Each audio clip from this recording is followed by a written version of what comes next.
Halo teman-teman, Assalamualaikum, kembali lagi di channel Invest Saham. Oke guys, jadi di video kali ini kita akan membahas mengenai dividen investing di saham BNGA atau Bank CIMB Niaga Tbk ya guys ya. Bank CIMB Niaga ini adalah salah satu bank second liner ya yang lumayan cukup besar untuk size-nya yang ada di Indonesia. Dan juga kita akan melihat ya apakah fundamentalnya ini cocok untuk kita lakukan dividen investing dan rutin bagi dividen, dan kita juga akan menganalisa dari segi price action dan seasonality. Lalu karena valuasinya ini cukup murah ya, jadi ini sangat menarik untuk kita ulas dan kita analisa ya guys ya.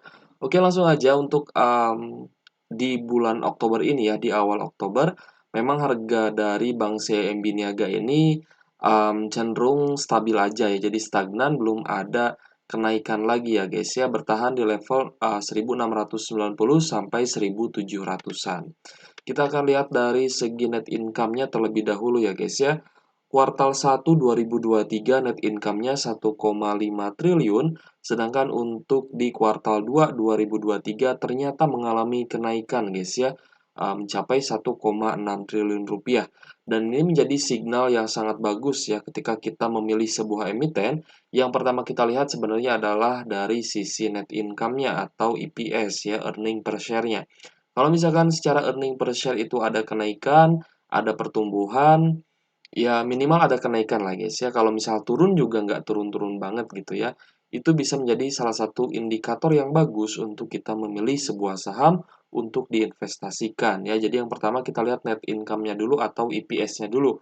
Kalau EPS-nya anjlok nih, turunnya 50% ya, lebih dari 50%. Nah, itu berarti signal untuk kita bahwa kita jangan terlalu banyak porsinya di saham tersebut gitu guys ya. Lalu kita lihat ya secara um, balance sheet-nya atau rasio keuangannya. Di sini untuk cash-nya ada 4,6 triliun. Kita lihat total asetnya 329 triliun dan total liabilitasnya 283 triliun, sedangkan total ekuitasnya 46 triliun. Nah, kok ini kalau misal kita lihat ya total liabilitasnya kok gede banget, 283 triliun. Nah, pengecualian ya untuk saham-saham di sektor perbankan, ketika dicatatkan total liabilitas berarti ini adalah uang nasabah yang dikelola oleh perbankan tersebut. Jadi uang simpanan milik nasabah itu tidak hanya diam di perbankan ya guys ya. Nah, jadi uangnya tersebut dialokasikan ke berbagai usahanya ya, salah satunya ada pinjaman ya atau kredit untuk para krediturnya gitu guys ya. Dan memang untuk perbankan ketika meminjamkan dana itu harus bankable ya. Jadi entah itu perseroan atau perorangan itu harus benar-benar memiliki kriteria yang sesuai dengan keinginan dari bank yang meminjamkan ini gitu guys. Jadi tidak sembarang orang bisa meminjam di bank seperti itu. Oke guys ya, jadi untuk total liabilitas ini kita anggap sebagai dana yang dikelola oleh perbankan tersebut gitu guys ya. Karena kalau misal kita lihat total asetnya sendiri ini lebih besar ya, 329 triliun. Nah, yang menarik dari BNGA adalah dari sisi valuasi sahamnya, guys. Kalau misalnya kita lihat di sini, price to book value-nya atau PBV-nya ini masih di bawah 1, yaitu 0,92 kali dari nilai bukunya. Nah, sedangkan untuk price to earning ratio atau PER ya, ini ada di 6,57 kali. Ya, jadi guys, untuk PER ini kalau misalkan PER-nya masih di bawah 10 itu termasuk ke dalam saham yang memiliki valuasi yang murah. Kita lihat ya, apakah BNGA ini selain murah, apakah secara profitabilitas juga mendukung ya. Kita lihat di sini, gross profit marginnya 60,71%, operating profit margin 36,91%, dan net profit marginnya 29,26%. Kalau misalkan dari kacamata saya pribadi untuk profitabilitasnya ini lumayan cukup menarik ya, karena ya tidak terlalu kecil juga ya untuk net profit marginnya. Kita lihat juga untuk dividen. BNGA ini bagi dividen setahun sekali ya guys ya. Tapi entah kalau misalkan di waktu-waktu mendatang nanti ya, di masa depan nanti mungkin bagi dividen bisa 2 kali. Jadi kita akan lihat di 2024 apakah BNGA ini akan bagi dividen interim seperti Bank BRI atau memang hanya setahun sekali ya guys ya. Mmm, Pembagian dividen finalnya di 26 April, jadi kisaran akhir April. Lalu untuk dividen yield-nya sendiri ini ada di angka 6,81%, dividen payout ratio-nya 44,76% dan dividen per share-nya Rp115 per lembar saham ya, atau Rp11.500 per lotnya. Gitu guys. Jadi kita kalau misalnya kita lihat ya untuk payout ratio-nya 44,76%. Ini lumayan bagus sebenarnya ya, apalagi kalau misalkan perbankan tersebut bisa bagi 50% untuk dividen payout ratio-nya. Itu saya rasa sudah cukup oke lah ya untuk pembagian di atas 50%. Tapi kita akan lihat ya nanti untuk BNGA ini apakah akan bagi dividen yang lebih besar lagi? Karena kalau misalnya kita lihat dari segi pendapatan atau net income-nya, ini ternyata bertumbuh dan terus bertumbuh dari tahun lalu di 2022 ya guys ya. Kita lihat secara kuartal per kuartal ini ada kenaikan, secara year on year juga ini ada kenaikan. Jadi cukup bagus dan valuasi murah ya, dari segi PBV-nya juga murah. Oke guys, kita akan lanjut melihat mengenai dividennya.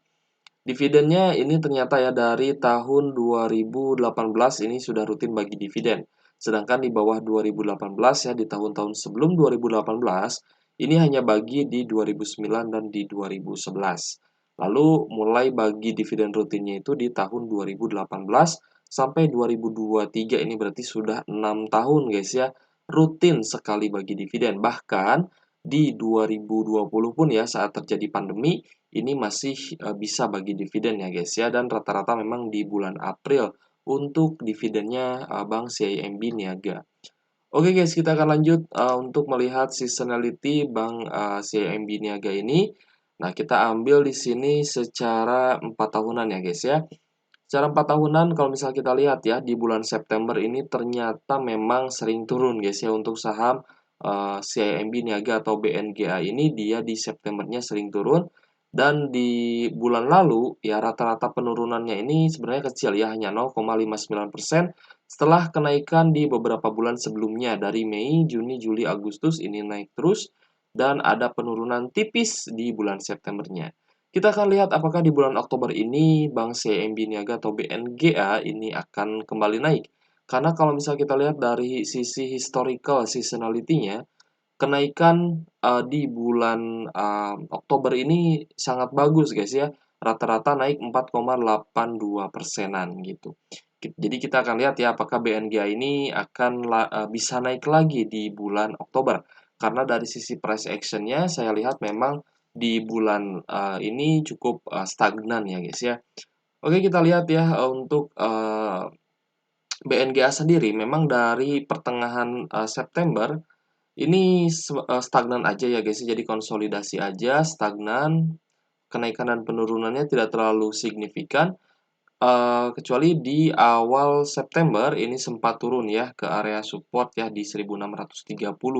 Tapi untungnya tidak turun di bawah 1600 ya. Jadi secara price action BNGA ini supportnya cukup kuat, dan kalau misalnya kita lihat sideways di sini memang dia sudah naik kisaran, tadi saya hitung sih kisaran 50 sampai 60 persenan ya, secara tahunan atau year on year-nya gitu. Jadi kenaikan saham BNGA ya secara year on year sampai di area high 1815 ini sudah lumayan cukup tinggi naiknya ya, 50 sampai 60 persenan, dan di harga sekarang di 1690 sampai 1700-an ini sebenarnya masih memiliki upside ya, bahkan bisa all time high lagi. Kenapa saya bilang begitu? Karena satu, dari segi PBV masih murah, kedua dari segi price to earning ratio juga masih murah, dan dari um, segi harga juga ini masih ada upside gitu ya yang cukup menarik gitu. Jadi ada kemungkinan bisa all time high. Oh iya, dari sisi net income-nya juga masih bertumbuh ya guys ya. Nah, itu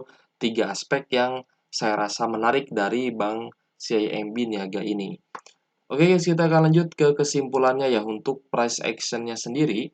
Kita akan lihat di sini untuk BNGA dari sebaran data tahunan ya yang kita dapat, untuk harga terendahnya ada di 1040, harga tertinggi tahunannya ada di 1815, dan harga saat ini di 1690. Maka kalau misalkan kita lihat dari price action-nya ya, karena sudah naik, ini berada di posisi persentil 84. Ya, jadi secara resiko memang sudah high, tapi karena PBV-nya ini masih di bawah satu kali ya dari nilai bukunya, maka kita bisa mengambil kesimpulan ya meskipun BNGA ini sudah naik cukup tinggi, tapi PBV dan PER-nya masih murah, ini berarti masih ada potensi untuk kembali lanjut. Naik maksudnya ya, lanjut naik. Apalagi secara net income ini masih bertumbuh, seperti yang tadi sudah kita analisa.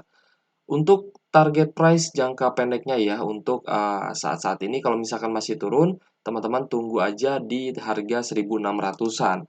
Kalau misalkan turun di bawah 1.600, teman-teman tunggu dulu ya. Mungkin nanti bisa ke 1.500 kalau misalkan ada downtrend yang cukup kuat gitu ya. Kalau misalkan fasenya berubah jadi downtrend, itu teman-teman tunggu aja dulu gitu. Jangan buru-buru beli. Tapi kalau misalkan dia naik ya ke 1.700 bahkan lebih, ini berarti harga dari BNGA itu sendiri sudah akan aktif lagi dan ada akumulasi lagi ya dari investor-investor lainnya gitu. Tapi untuk saat ini ya di beberapa pekan ke belakang memang harga dari BNGA ini cukup stagnan. Kita akan menghitung ya untuk dividen for living ya, saham-saham perbankan itu memang secara dividen yield-nya tidak sebesar saham-saham di sektor batubara gitu guys. Ya dengan dividen yield 6,81%, saya rasa BNGA ini masih punya kesempatan ya untuk dia terus bertumbuh dan menjadi perbankan yang cukup besar ya yang ada di Indonesia. Mungkin nantinya secara aset dan market capital juga mungkin ya nantinya bisa menyusul seperti BBCA gitu ya. Bahkan beberapa pihak atau beberapa investor juga menyebut bahwa BNGA ini the next BBCA gitu ya. Tapi kita tidak akan pernah tahu bagaimana proses ya bertumbuhnya sebuah saham kalau misalkan kita tidak memperhatikan saham tersebut gitu. Oke guys, kita akan lanjut ke dividen for living untuk income ya, passive income 5 juta per bulan. Di saham BNGA ini teman-teman membutuhkan modal investasi 881 juta. Lalu kita double menjadi 10 juta per bulan ya untuk passive income-nya, berarti teman-teman butuh modal investasi 1,7 miliar.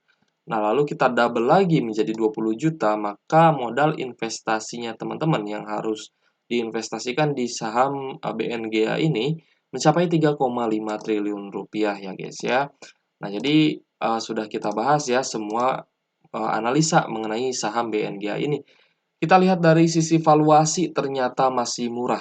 Dari price action-nya ternyata ini masih bisa naik lagi sebenarnya guys ya. Mungkin nanti ke PBV 1 atau PBV 2 gitu. Kalau misalkan memang menarik untuk dikoleksi lagi oleh para investor yang ibaratnya punya uang banyak gitu ya. Kita bisa mendapatkan capital gain juga kalau misalkan harganya naik seperti itu guys ya.